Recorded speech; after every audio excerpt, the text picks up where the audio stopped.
কিভাবে আপনি চোখ নামিয়ে চলবেন এই সমাজের মধ্যে? এটা এত সহজ নয়, আমরা খুব ভালো করে জানি এটা হচ্ছে এত সহজ নয়। তো দেখুন, অনেক ভিতরে চলে যাচ্ছি।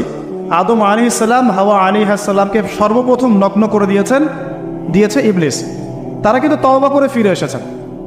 কি সেটা? রব্বানা, আমরা বলি রব্বানা যালামনা আনফুসানা ওয়া ইন লাম তাগফির লানা ওয়া তারহামনা লানাকুনান্না মিনাল খাসিরিন।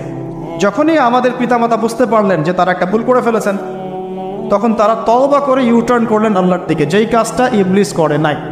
এই কাজটা ইবলিস না করার কারণে সে কাফের হয়ে গেছে, চিরস্থায়ী জাহান্নামী হয়ে গেছে। আর এই তওবা করে ফিরে আসার কারণে আমাদের পিতামাতা জান্নাতি হয়ে গেছে।